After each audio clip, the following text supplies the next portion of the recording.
सत श्री अकाल जी, स्वागत सारिਆਂ ਦਾ देश प्रदेश लाइव प्रोग्राम ਦੇ ਵਿੱਚ। मैं ਤੁਹਾਡਾ अपना दोस्त अमन हाजिर है जी फिर प्रोग्राम लैके, ਜਿਹਦੇ ਵਿੱਚ हर रोज़ कोशिश रहती है देश तो प्रदेश जाने वाले स्टूडेंट्स ਜਿਹੜੇ ਨੇ, विद्यार्थी ਜਿਹੜੇ ਨੇ, ਉਹਨਾਂ ਲਈ ਗੱਲਬਾत करिए, डिस्कशन करिए, ਉਹਨਾਂ ਲਈ अवेयरनेस ਲਈ ਇਹ प्रोग्राम ਨੂੰ ਕੀਤਾ ਜਾਵੇ। ਇਸ ਸਦਕੇ ਅਸੀਂ रोज़ कोशिश करते हैं ਕਿਸੇ ਨਾ ਕਿਸੇ एक्सपर्ट ਨੂੰ ਤੁਹਾਡੇ ਅੱਗੇ ਲੈ ਕੇ ਹਾਜ਼ਰ ਹੋਈਏ, ਤਾਂ ਕਿ ਜਿਹੜਾ ਉਹਨਾਂ ਦਾ ਐਕਸਪੀਰੀਅੰਸ ਹੈ ਉਹ ਤੁਹਾਡੇ ਤੱਕ ਸ਼ੇਅਰ ਕਰੀਏ, ਤੁਹਾਡੇ ਤੱਕ ਹਰ ਤਰ੍ਹਾਂ ਦੀ ਨੌਲੇਜ ਪਹੁੰਚਾਈਏ, ਤਾਂ ਕਿ ਜਿਹੜੇ ਹੁਣ ਦੇਸ਼ ਤੋਂ ਪ੍ਰਦੇਸ਼ ਜਾਣਾ ਚਾਹੁੰਦੇ ਨੇ ਵਿਦਿਆਰਥੀ, ਉਹਨਾਂ ਲਈ ਰਸਤਾ ਜਿਹੜਾ ਉਹ ਸੁਖਾਵਾਂ ਹੋ ਸਕੇ, ਸੌਖਾ ਹੋ ਸਕੇ। ਤੇ ਕੋਸ਼ਿਸ਼ ਸਾਡੀ ਇਹ ਵੀ ਰਹਿੰਦੀ ਹੈ ਰੋਜ਼ ਵੀ ਹਰ ਏਰੀਆ ਤੋਂ ਜਿਹੜਾ ਅਲੱਗ-ਅਲੱਗ ਏਰੀਆਜ਼ ਤੋਂ ਸੱਦਾ ਦਿੱਤਾ ਜਾਵੇ, ਉਹਨਾਂ ਦੇ ਆਫਿਸਿਸ ਜਿੱਥੇ ਹੋਣ, ਤਾਂ ਕਿ ਸਟੂਡੈਂਟ ਦੇ ਨੇੜੇ ਜਿਹੜਾ ਪੈਂਦਾ ਉੱਥੇ free of cost counselling the service ਜਿਹੜੀ ਕਿ ਸਾਡੇ ਸ਼ੋਅ ਥਰੂ ਉਹਨਾਂ ਨੂੰ ਮਿਲਦੀ ਹੈ, ਉਹਨਾਂ ਦੇ ਆਫਿਸਿਸ ਦੇ ਵਿੱਚ ਜਾ ਕੇ ਐਕਸਪਰਟਸ ਦੇ ਉਹ ਲੈ ਸਕਣ। ਅੱਜ ਵੀ ਇਸੇ ਕੋਸ਼ਿਸ਼ ਦੇ ਤਹਿਤ ਜਿਹੜੇ ਅਸੀਂ ਐਕਸਪਰਟ ਨੂੰ ਸੱਦਾ ਦਿੱਤਾ, ਖਾਸ ਕਰ ਜਿਹੜੇ ਸਾਡੇ ਪੰਜਾਬ, ਹਰਿਆਣਾ, ਹਿਮਾਚਲ ਬੈਲਟਸ ਦੇ ਸਟੂਡੈਂਟਸ ਨੇ, ਰਾਜਸਥਾਨ ਬੈਲਟ ਦੇ ਸਟੂਡੈਂਟ ਨੇ, ਉਹਨਾਂ ਨੂੰ ਕਾਫੀ ਨੇੜੇ ਉਹਨਾਂ ਦੇ ਆਫਿਸਿਸ ਪੈਣਗੇ, ਕਾਫੀ ਆਫਿਸਿਸ ਵੀ ਨੇ ਉਹਨਾਂ ਦੇ, ਤੇ ਪਹਿਲੀ ਵਾਰੀ ਇਹ ਸ਼ੋਅ ਦੇ ਵਿੱਚ ਜੁੜ ਰਹੇ ਨੇ। ਪਹਿਲੇ ਉਹਨਾਂ ਨਾਲ ਤੁਹਾਨੂੰ ਮਿਲਾ ਦਈਏ, ਉਹਨੇ ਜੀ ਵੈਸਟਰਨ ਓਵਰਸੀਜ਼ ਤੋਂ ਪ੍ਰਦੀਪ ਬਲਿਆਨ ਜੀ, ਪਹਿਲੇ ਸਵਾਗਤ ਕਰਦੀ ਉਹਨਾਂ ਦਾ। ਪ੍ਰਦੀਪ ਬਹੁਤ ਬਹੁਤ ਸਵਾਗਤ ਜੀ। ਸਤਿ ਸ਼੍ਰੀ ਅਕਾਲ ਦੋਸਤੋ। ਵੈਸਟਰਨ ਓਵਰਸੀਜ਼ ਜਿਹੜਾ ਇਹਨਾਂ ਦੇ ਆਫਿਸਿਸ ਨੇ ਚੰਡੀਗੜ੍ਹ, ਅੰਬਾਲਾ, ਕੁਰੂਕਸ਼ੇਤਰ, ਪਾਣੀਪਤ ਤੇ ਸੋਨੀਪਤ। ਇਹ ਜਿਹੜੇ 5 ਆਫਿਸਿਸ ਇਹਨਾਂ ਦੇ ਆਪਣੀ ਕੰਪਨੀ ਦੇ ਨੇ, ਜਿੱਥੇ ਇਹ ਆਪ ਖੁਦ ਡੀਲ ਕਰਦੇ ਨੇ। ਕੋਈ ਫਰੈਂਚਾਈਜ਼ੀ ਆਫਿਸ ਨਹੀਂ ਹੈ, ਕੋਈ ਇਹ ਨਹੀਂ ਹੈ ਵੀ ਤੁਹਾਨੂੰ ਜਿਹੜੀ ਨੌਲੇਜ ਉੱਥੋਂ ਅਲੱਗ ਮਿਲੇਗੀ, ਦੂਜੇ ਆਫਿਸ ਤੋਂ ਅਲੱਗ ਮਿਲੇਗੀ। ਹਰ ਇਹਨਾਂ ਦੇ ਜਿਹੜੇ ਆਫਿਸਿਸ ਦੇ ਵਿੱਚ ਖੁਦ ਇਹਨਾਂ ਦਾ ਸਾਰਾ ਸਿਸਟਮ ਜਿਹੜਾ ਆਪਣੇ ਕੰਟਰੋਲ ਦੇ ਵਿੱਚ ਰਹਿੰਦਾ। ਪ੍ਰਦੀਪ ਬਲਿਆਨ ਜੀ ਬਾਰੇ ਮੈਂ ਇਹ ਜ਼ਰੂਰ ਚਾਹੂੰਗਾ ਉਹ ਆਪ ਥੋੜ੍ਹਾ ਜਿਹਾ ਆਪਣੇ ਬਾਰੇ ਦੱਸ ਦੇਣ, ਵੈਸਟਰਨ ਓਵਰਸੀਜ਼ ਬਾਰੇ ਦੱਸ ਦੇਣ, ਕਦੋਂ ਤੋਂ ਸ਼ੁਰੂ ਹੋਈ, ਕਿਹੜੀ ਸਰਵਿਸਿਜ਼ ਦੇ ਵਿੱਚ ਹੈਗੀ ਹੈ ਵੈਸਟਰਨ ਓਵਰਸੀਜ਼, ਸਟੂडेंट्स ਨੂੰ ਕੀ ਐਡਵਾਂटेजेस ने ਇਹਦੀਆਂ। ਪ੍ਰਦੀਪ ਬਲਿਆन जी ਕੀ कहना है इस बारे? जी, वेस्टर्न ओवरसीज सिंस 2004 से हम इस फील्ड में हैं। आज की डेट में जैसे कि आपने बताया हमारे 5 ऑफिस हैं, Chandigarh sector 17 C, Ambala, Kurukshetra, Panipat and Sonipat. हमारी जो स्पेशलिटी है वो IELTS as well as student visa. अगर हम आइल्स की बात करें, आइल्स में हमने हज़ारों बच्चे मतलब सक्सेसफुली उनको पास कराया है, उनको आइल्स का स्कोर दिलाया, उनका डिजायर्ड स्कोर दिलाया है। क्योंकि हमारे पास जितनी भी फैकल्टीज़ हैं, आइल्स एंड बीसी ट्रेंड फैकल्टीज़ हैं, हमारे पास जो तरीका है, जो स्ट्रेटजीज हैं वो टोटली डिफरेंट है। इस कारण से हम काफ़ी अच्छा आइल्स में अपने आप को महसूस करते हैं। आइलेट्स और स्टूडेंट वीज़ा में स्टूडेंट वीज़ा, अगर स्टूडेंट वीज़ा की बात करें तो स्टूडेंट वीज़ा हम New Zealand, Australia, Canada, UK, USA, Ireland, Cyprus सारे कंट्रीज़ में करते हैं। 2004 से मैं इस फील्ड में हूँ। अगर बात करें तो मैं खुद एक सर्टिफाइड कंसल्टेंट हूँ। न्यूजीलैंड के लिए मैं एजुकेशन न्यूजीलैंड ट्रेंड एजेंट हूँ। अगर बात करें ऑस्ट्रेलिया के लिए तो ऑस्ट्रेलिया के लिए क्वालिफाइड एजुकेशन एजेंट काउंसलर हूँ। अगर बात करें कनाडा की तो कनाडा के लिए मैं CIC का मेंबर हूँ, कनाडा इंडिया एजुकेशन काउंसिल। और जो मेरा स्टाफ है वो मोस्टली टोटली सर्टिफाइड है, या you can say like that. उनको टोटली मैं हर वीकली मैं उनको वर्कशॉप देता हूँ। वो वेबसाइट से जुड़ी रहते हैं, एम्बेसी की वेबसाइट से। टाइम टू टाइम एम्बेसीज की जितनी भी वर्कशॉप होते हैं उनको अटेंड करते हैं, अपडेट्स होते हैं। तो पूरा का पूरा स्टाफ जो भी मेरे पास नॉलेज होता है मैं एज इट इज अपने स्टाफ को देता हूँ। एक चीज की मैं अपने ऑफिस में गारंटी लेता हूँ कि हम कभी भी कोशिश यही करते हैं कि स्टूडेंट के साथ गलत ना हो। ये वेस्टर्न ओवरसीज की खासियत है। ਤੁਸੀਂ ਇਹ ਜਿਹੜੀ ਇੱਕ ਗੱਲ ਛੇੜੀ ਹੈ, ਬਹੁਤ ਵੱਡਾ ਮੁੱਦਾ ਇਹ ਵੀ ਸਟੂਡੈਂਟ ਨਾਲ ਗਲਤ ਨਾ ਹੋਵੇ। गलत हो क्यों रहा है, पहले तो ये जानने की कोशिश करिए गलत हो क्यों रहा है, पीछे रीजन क्या है, कौन करता है गलत। देखिए, पहली बात तो कुछ कंसल्टेंट्स इस फील्ड में बैठे हैं जिसको नॉलेज नहीं है, जो अलग फील्ड से आ गए, अलग फील्ड से आ गए, किसी भी फील्ड से आए। इनको लगता है जैसे प्रॉपर्टी डीलिंग का बिजनेस है, लो जी मैं आपको प्लॉट बेच दूं, आपको ये कर मनी अट्रैक्शन की वो हाई वॉल्यूम बिजनेस है। दूसरा, उनको नॉलेज होता नहीं है। अगर नॉलेज नहीं है तो कहीं ना कहीं वो क्या करते हैं कि गांव से बच्चा उठाया, किसी नॉन का बच्चा उठाया और किसी दूसरे कंसल्टेंट्स को दे दिया। ट्रैवलिंग ऑफ फाइल, मतलब ऐसे घूमती रहती है, रोटेट रहती है। तो इससे क्या कि बच्चा बड़ा परेशान होता है। पहली तो ये बात है, बच्चा, इसके लिए बच्चा भी रिस्पॉन्सिबल है, क्योंकि बच्चा ये नहीं जानना चाहता कि वो कंसल्टेंट वास्तव में सर्टिफाइड है या नहीं है, क्या वो नॉलेज रखता है नहीं रखता है, डायरेक्ट टाइप है या नहीं है, क्या एम्बेसी से उसकी सर्टिफिकेशन है या नहीं है, क्या वो बच्चों को ऑलरेडी पहले कहीं प्लेस कर चुका नहीं कर चुका है। ये कुछ चीजें हैं। दूसरा, बच्चा नॉलेज नहीं लेना चाहता। ये सारी चीज़ां ਜਿਹੜੀਆਂ मिसगाइडेंस या धोखा कह लिए ਉਹਦੇ ਲਈ मेन कारण गिने जा सकते हैं। मतलब कुछ लोगों का काम है कि बस बिजनेस या मतलब पैसा कमाना, पैसा कमाना। बच्चे क्या करते हैं कि ऑफिस में जाते हैं, बड़े बड़े ऑफिस हैं, बढ़िया बढ़िया मैडमें बैठा रखी हैं, तो सोचते हैं कि ले जी यही वीजा लगवाएगा। लेकिन बच्चा जब तक नॉलेज नहीं रखेगा, बच्चा खुद रिसर्च नहीं करेगा। अगर रिसर्च नहीं करेगा तो उसको पता ही नहीं लगता, वो बस उस ऑफिस की हवा में खो जाता है कि वो इतना बड़ा ऑफिस। बट इतना बड़ा ऑफिस होने का मतलब ये नहीं है कि वास्तव में उसको नॉलेज है। तो बच्चे को ये चीजें अगर ध्यान रखें तो शायद उसको ये प्रॉब्लम ना आए। प्रदीप जी, एक स्टूडेंट के तौर पर जो आप सोचिए, स्टूडेंट एक जिन्हें मैं गल करदा +2 की है, जिन्हें बाहर जाना, ਉਹਦੀ ਸੋਚ ਹੁੰਦੀ ਹੈ ਆਪਣਾ ਸੁਪਨਾ ਸਾਕਾਰ ਕਰਨ ਦੀ, ਆਪਣੀ ਚੰਗੀ ਐਜੂਕੇਸ਼ਨ ਲੈਣ ਦੀ। ਉਹ ਜਦੋਂ ਵਿਜ਼ਿਟ ਕਰਦਾ ਕਿਸੇ ਕੋਲ, ਉਹ ਇੰਨਾ ਕਹਿ ਲਓ ਮੈਚਿਓਰ ਨਹੀਂ ਹੈ, ਐਕਸਪੀਰੀਅੰਸ ਨਹੀਂ ਹੈ ਵੀ ਉਹ ਜੱਜ ਕਰ ਸਕੇ ਜੋ ਮੇਰੇ ਸਾਹਮਣੇ ਬੈਠਾ ਉਹ ਵਾਕਈ ਹੀ ਚੰਗਾ ਕੰਸਲਟੈਂਟ ਹੈ ਕਿ ਨਹੀਂ। ਦੋ ਕੈਟਾਗਰੀਜ਼ ਬੇਸਿਕਲੀ ਅਸੀਂ ਦੇਖਦੇ ਹੁੰਦੇ ਆ ਇਸ ਇੰਡਸਟਰੀ ਨੂੰ ਜੇ ਦੇਖੀਏ। ਇੱਕ ਏਜੰਟਸ ਉਹਨਾਂ ਨੂੰ ਕਹਿ ਦਈਏ ਜਿਨ੍ਹਾਂ ਦੇ ਡਾਇਰੈਕਟ ਟਾਈ ਅਪ ਨਹੀਂ ਹੈ, ਉਹ ਟਰੈਵਲਿੰਗ ਆਫ ਫਾਈਲ ਜਿਵੇਂ ਤੁਸੀਂ ਗੱਲ ਕੀਤੀ।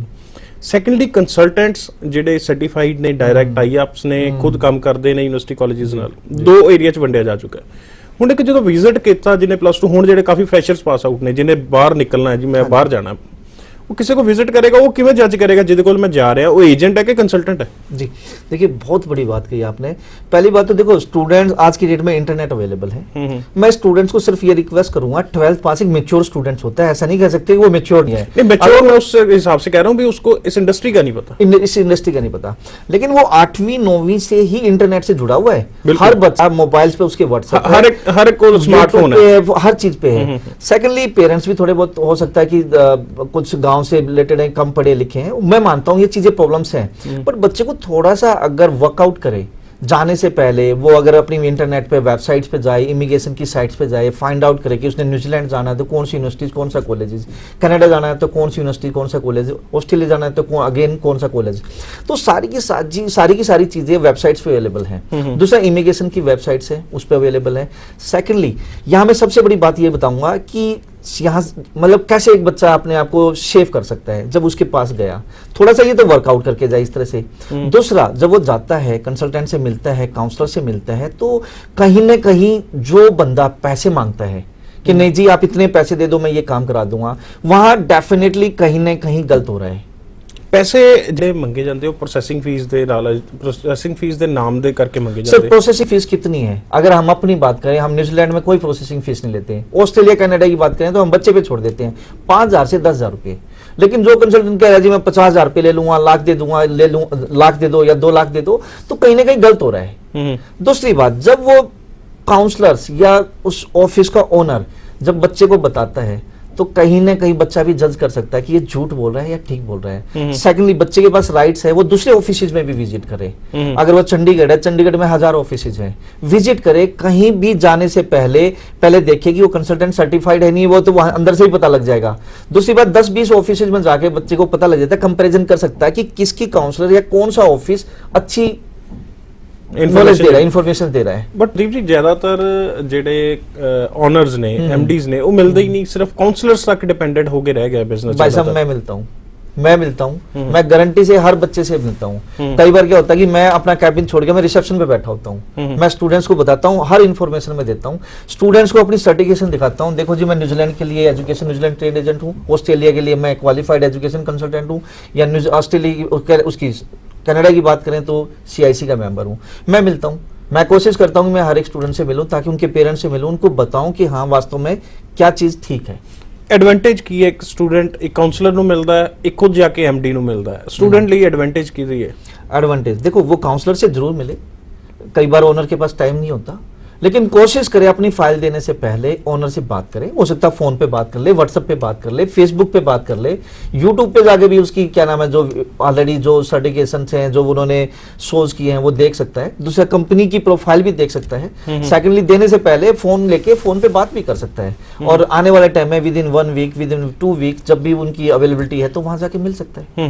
बिल्कुल बहुत ਵਧੀਆ ਗੱਲ ਕੀਤੀ प्रदीप जी ने। ਇਹ ਕੁਝ ਚੀਜ਼ਾਂ ਨੇ ਜਿਹੜੀਆਂ ਮਿਸਗਾਈਡੈਂਸ ਕ੍ਰੀਏਟ ਕਰਦੀਆਂ ਨੇ, ਧੋਖੇ ਦਾ ਕਾਰਨ ਬਣਦੀਆਂ ਨੇ, ਨੁਕਸਾਨ ਦਾ ਕਾਰਨ ਬਣਦੀਆਂ ਨੇ। मैं सर आपको छोटी सी ये चीज बताना चाहूंगा।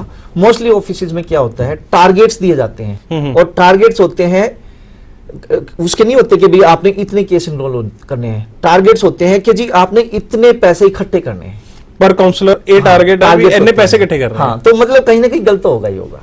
ਸੋ ਇਹ ਚੀਜ਼ਾਂ ਮੈਟਰ ਕਰਦੀਆਂ। ਦੇਖੋ ਜਿਹੜੀ ਇਹ ਬਿਜ਼ਨਸ ਹੈ ਉਹਨੇ ਇੱਕ ਇੰਡਸਟਰੀ ਦਾ ਰੂਪ ਧਾਰ ਲਿਆ, ਇੰਡਸਟਰੀ ਦਾ ਰੂਪ ਧਾਰ ਕੇ ਇੱਕ ਮਨੀ ਅਟਰੈਕਸ਼ਨ ਜਿਹੜਾ ਮੇਨ ਕਾਰਨ ਬਣੀ ਹੈ ਜਿੱਥੋਂ ਮੁੱਦਾ ਚੱਲਿਆ, ਕਿਉਂਕਿ ਫਰੈਸ਼ਰਸ ਪਾਸ ਆਊਟ ਵੀ ਕਾਫੀ ਨੇ, 2014 ਵਾਲੇ ਵੀ ਨੇ, 2013 ਵਾਲੇ ਵੀ ਪਾਸ ਆਊਟ ਜਿਹੜੇ ਇਸ ਟਾਈਮ ਕੁਐਰੀਜ਼ ਕਰ ਰਹੇ ਨੇ, ਬਾਹਰ ਜਾਣਾ ਚਾਹੁੰਦੇ ਨੇ।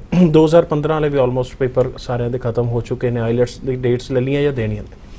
ਹੁਣ ਮਨ ਦੇ ਵਿੱਚ ਡਾਊਟ ਕੀ ਨੇ ਵੀ ਸਾਡੇ ਨਾਲ ਉਹ ਗਲਤ ਨਾ ਹੋਵੇ ਜੋ ਪਿੱਛੇ ਹੋ ਚੁੱਕਿਆ। ਬਿਲਕੁਲ ਸਹੀ ਗੱਲ ਹੈ, ਸਿੱਖਣਾ ਚਾਹੀਦਾ ਗਲਤੀਆਂ ਤੋਂ, बट वो होएगा किमें तुहाडी अवेयरनेस दे सदके। जो प्रदीप जी ने गल की भी जे अपने को स्मार्टफोन है, फेसबुक, ट्विटर, इहदे तो सोशल साइट्स तो अगे चल के सोचिए, ਆਪਣੇ ਬਾਰੇ ਵੀ ਰਿਸਰਚ ਕਰੀਏ, ਆਪਣੇ ਫਿਊਚਰ ਬਾਰੇ ਰਿਸਰਚ ਕਰੀਏ।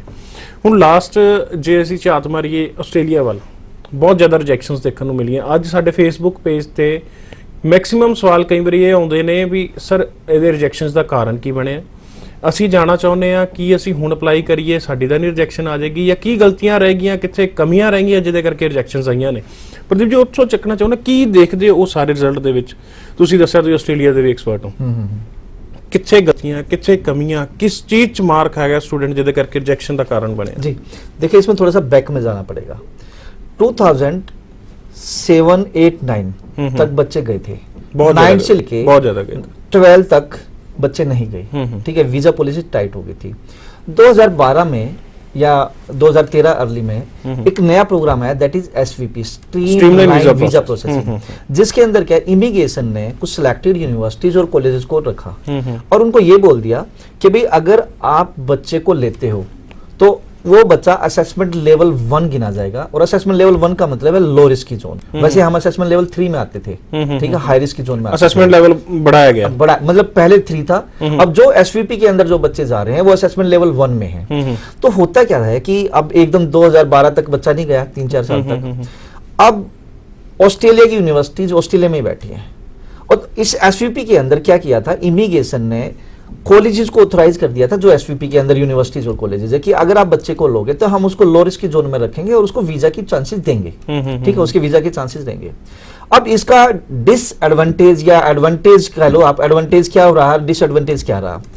कॉलेजों को पता नहीं था, उनको इंडिया की मार्केट का नहीं पता था, उन्होंने गैप्स वाले बच्चे भी उठा लिए, क्योंकि इमिग्रेशन ने बोला था कि आपको जीटी वाला बच्चा लेना पड़ेगा। सर उठाया किने, पहले तो चक्या किने बच्चा मार्केट चों वैसा जिहदा गैप सीगा, जिहड़ा अनजेन्युइन स्टूडेंट सीगा, जिहड़ा जेन्युइन टैंपरेरी एंट्रेंट दे अंदर नहीं आंदा सी, कंसल्टेंट्स ने बेसिकली जो रूरल रेगुलेशन सी ਅਸੀਂ ਵੀ ਡਿਸਕਸ ਕੀਤੇ ਕਾਫੀ ਵਾਰੀ ਵੀ streamline visa process university college ਨੂੰ ਇਹ ਕਿਹਾ ਗਿਆ ਸੀ ਵੀ ਤੁਸੀਂ ਅਸੈਸਮੈਂਟ ਖੁਦ ਕਰਨੀ ਹੈ, ਬੱਚਾ ਜੈਨੂਇਨ ਹੈ ਕਿ ਨਹੀਂ ਹੈ। ਉੱਥੇ ਫੇਥ ਕੀਤਾ ਗਿਆ ਐਮਬੈਸੀ ਵੱਲੋਂ, ਹਾਈ ਕਮਿਸ਼ਨ ਵੱਲੋਂ ਯੂਨੀਵਰਸਿਟੀਜ਼ ਤੇ, ਯੂਨੀਵਰਸਿਟੀ ਵੱਲੋਂ ਫੇਥ ਕੀਤਾ ਗਿਆ कंसल्टेंट्स से। कितने मार पई जेडी ये सारी चीज़ें वापस? मार ये पड़ी कि जब कंसल्टेंट्स फाइल को भेज रहे हैं और वो यूनिवर्सिटी 3 साल 4 साल के गैप वाले को बच्चे को भी ले रहे हो, या कम बैंड स्कोर वाले बच्चे को भी ले रहे हैं, और वहां जाके एक सबसे बड़ी नेगेटिव पॉइंट्स क्या है, बच्चा वहां पहुंच भी गया, जाने के बाद क्या होता है कि वहां जाके बच्चा कॉलेज चेंज कर लेता है। जब कॉलेज अगर बच्चा चेंज करेगा, एक अच्छी प्रोफाइल, एक अच्छी यूनिवर्सिटी से एक छोटे से कॉलेज में जाएगा, तो वो बच्चा कहां पढ़ेगा? सब क्लास भी चेंज होगी, या सब क्लास भी चेंज होगी। ऊपर से जब एम्बेसी ने, इमिग्रेशन ने देखा कि यहाँ से तो कुछ और मुंह लेके जा रहे हैं बच्चे, किसी और यूनिवर्सिटी एसओपी मेंशन कुछ और सीगा, कुछ और था, और वहां जाके कुछ और हो रहा है। तो इमिग्रेशन ने देखा ये तो बहुत ज्यादा गड़बड़ है इस तरीके से।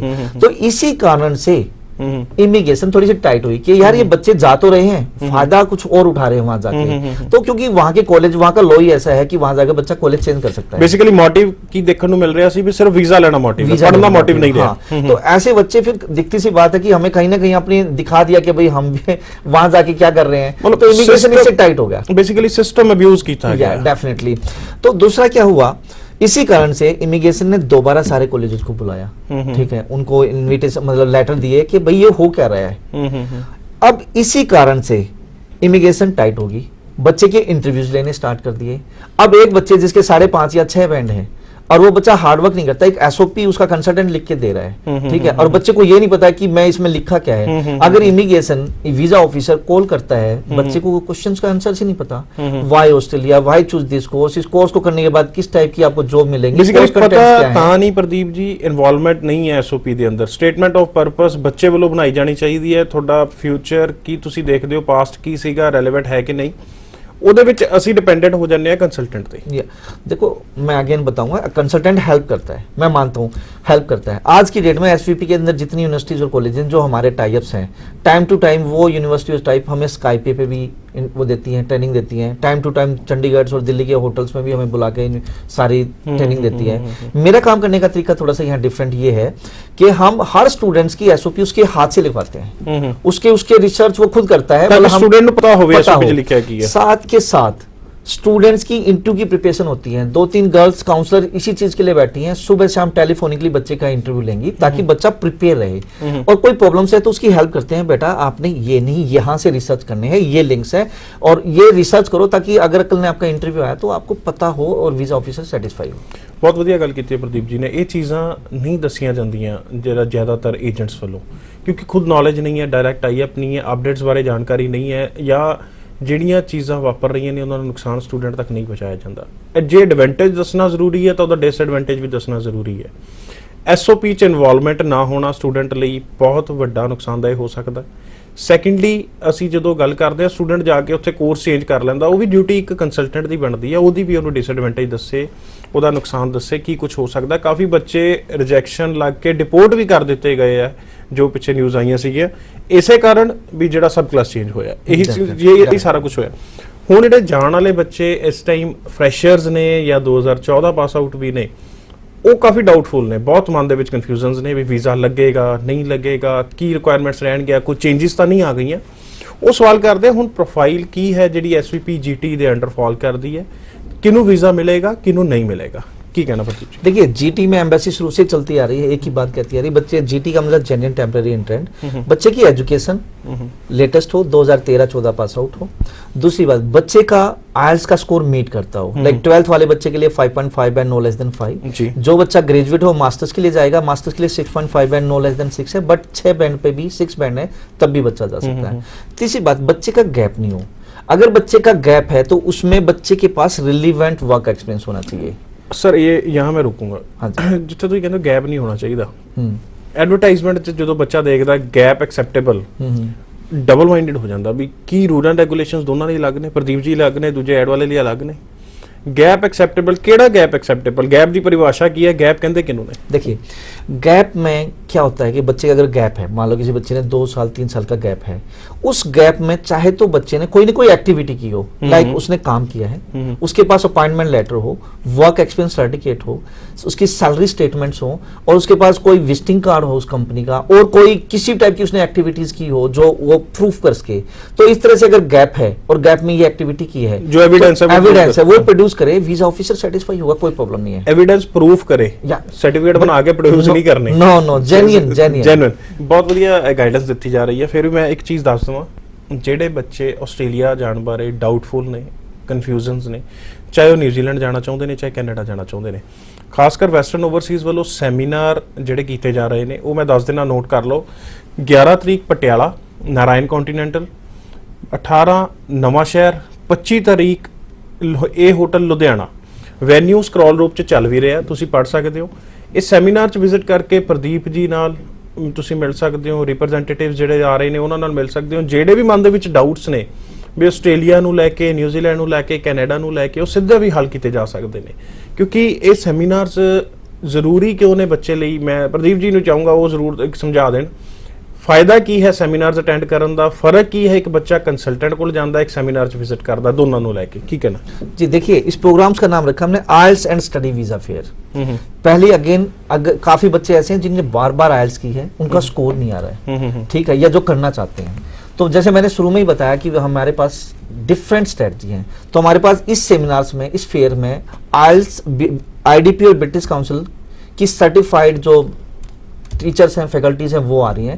स्टूडेंट्स को 9 बैंड परफेक्ट प्रिपरेशन की सारी स्ट्रेटजी दी जाएगी। अगर बात करें स्टडी अब्रोड को लेके, तो New Zealand, Australia, Canada, UK, USA, Ireland, इन कंट्रीज की तकरीबन more than 400 universities and colleges को हम प्रमोट कर रहे हैं, तो उसमें ऑन स्पॉट एडमिशन दिया जाएगा बच्चों को, जो बच्चे एलिजिबल हैं। सेकेंडली कुछ स्कॉलरशिप भी हैं, बच्चे का ऑन स्पॉट एडमिशन पे जो बच्चे ओरिजिनल डॉक्यूमेंट्स लेके आ रहे हैं, लाइक अगर कोई न्यूजीलैंड जा रहा है तो हम उनको फ्री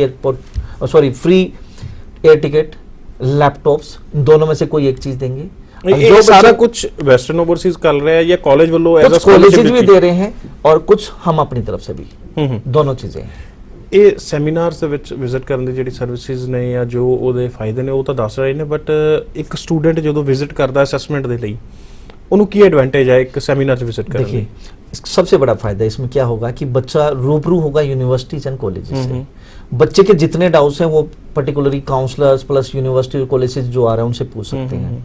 बच्चे को नॉलेज होगा, बच्चे को नॉलेज होगा तो वो कहीं भटकेगा नहीं, बच्चे के साथ मिसगाइड नहीं होगा, उसको पता होगा कि मैंने कौन सी पर्टिकुलर यूनिवर्सिटीज कॉलेज में जाना है तो उसके क्या रूल्स एंड रेगुलेशन, क्या फीस स्ट्रक्चर है, कौन सा प्रोग्राम से इनटेक्स क्या है, इन सब प्रॉपर्ली सारी चीजें ट्रांसपेरेंट हो जाएंगी। डेफिनेटली हर चीज सामने होगी जी बिल्कुल। सो कोई भी ਇਹਨਾਂ ਦੇ ਆਫਿਸ ਵਿੱਚ ਵਿਜ਼ਿਟ ਕਰਕੇ ਵੀ ਤੁਸੀਂ ਜਾਣਕਾਰੀ ਚਾਹੁੰਦੇ ਹੋ ਤਾਂ ਚੰਡੀਗੜ੍ਹ, ਅੰਬਾਲਾ, ਕੁਰਸ਼ੇਤਰ, ਪਾਣੀਪਤ, ਸੋਨੀਪਤ ਇਹਨਾਂ ਦੇ ਆਫਿਸ ਦੇ ਵਿੱਚ ਵਿਜ਼ਿਟ ਕੀਤਾ ਜਾ ਸਕਦਾ ਜਾਂ ਖਾਸ ਕਰ ਇਹਨਾਂ ਵੱਲੋਂ ਹੁਣ ਜਿਹੜੇ ਸੈਮੀਨਾਰਸ ਅਰੇਂਜ ਕੀਤੇ ਜਾ ਰਹੇ ਨੇ, ਇਹ ਟੂਰਿੰਗ ਪ੍ਰੋਪਰਲੀ ਪੰਜਾਬ, ਹਰਿਆਣਾ, ਰਾਜਸਥਾਨ ਸਾਰੇ ਪਾਸੇ ਰਹੇਗੀ।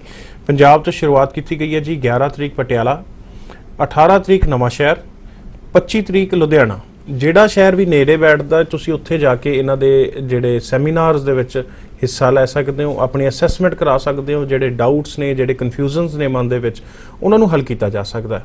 ਕਿਉਂਕਿ ਇੱਕ ਅਸੈਸਮੈਂਟ ਬਹੁਤ ਜ਼ਿਆਦਾ ਜ਼ਰੂਰੀ ਹੋ ਜਾਂਦੀ ਹੈ। ਜਦ ਤੱਕ ਪ੍ਰੋਪਰਲੀ ਅਸੈਸਮੈਂਟ ਬੱਚੇ ਕੋਲ ਨਹੀਂ ਪਹੁੰਚਦੀ, ਅਵੇਅਰਨੈਸ ਨਹੀਂ ਆਉਂਦੀ, ਡਾਊਟਸ ਕ੍ਰੀਏਟ ਹੁੰਦੇ ਰਹਿੰਦੇ ਨੇ।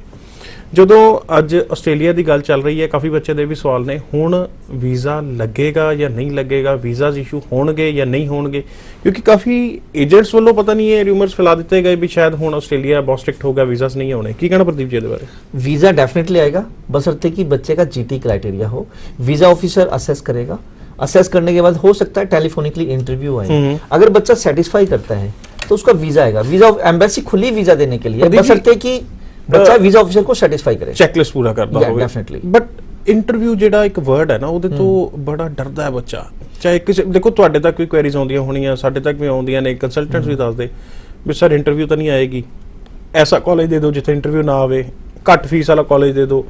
सो क्यों डर है इंटरव्यू का? देखिए सबसे बड़ी बात तो यही है, शॉर्टकट मारते हैं बच्चे।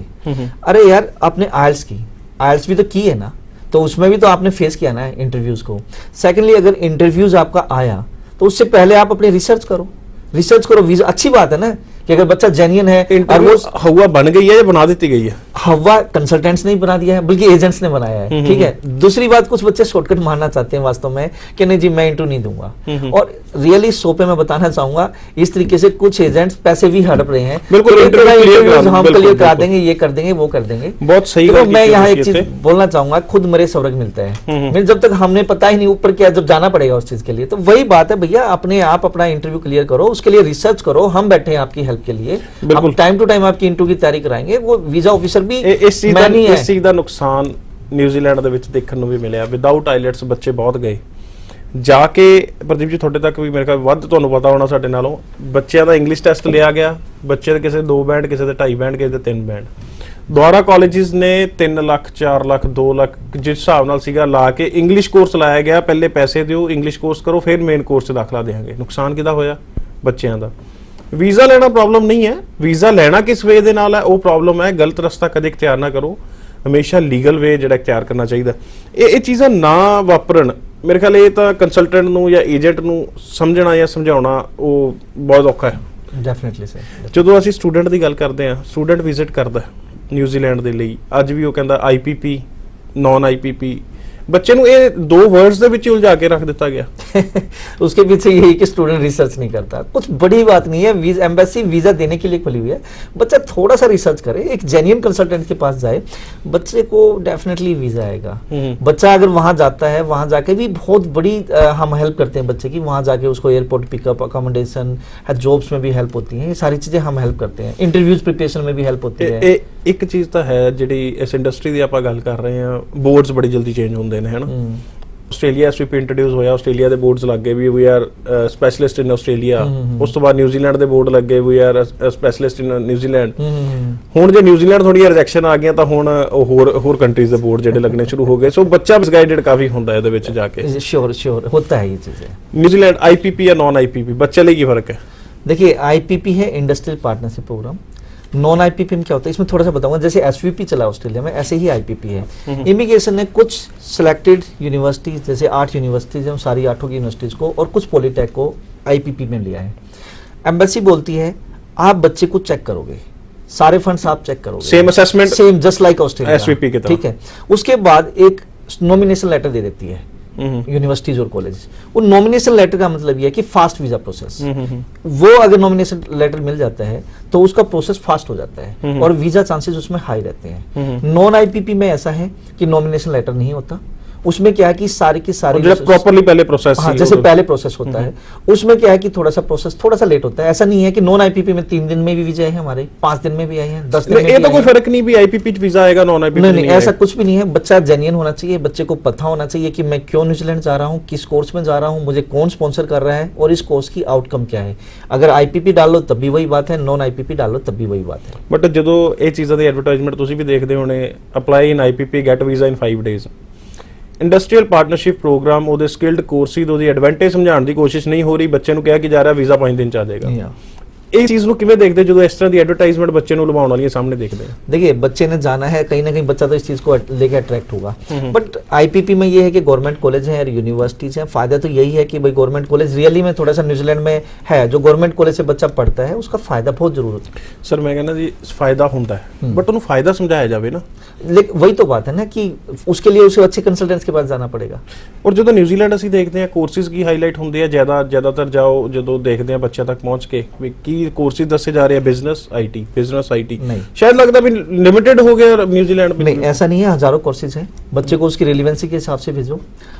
जो बच्चे बिजनेस आईटी क्यों ज्यादा प्रमोट किए जाते हैं? बस मोस्टली जो कॉलेजेस हैं वो बिजनेस करा रहे हैं, उनके टाइप्स उन कॉलेजेस से हैं, इसलिए वो उसको प्रमोट कर रहे हैं। अदरवाइज जो गवर्नमेंट कॉलेजेस हैं, कुछ प्राइवेट कॉलेजेस भी हैं, यूनिवर्सिटीज भी हैं। लाइक जिस बच्चे के पास पीसीएम है वो IT, electrical, mechanical, civil, road construction ये सारे कोर्सेज दे रही है, स्किल्ड कोर्सेज दे रही है। अच्छा, इसके बाद जिस बच्चे के पास बायोमेडिकल वाले कोर्सेज के लिए, जैसे जो बच्चे +2 में जिनके पास मेडिकल है, वो नर्सिंग, बायोमेडिकल, डेंटिस्ट ये सारे कोर्सेज भी कर सकते हैं।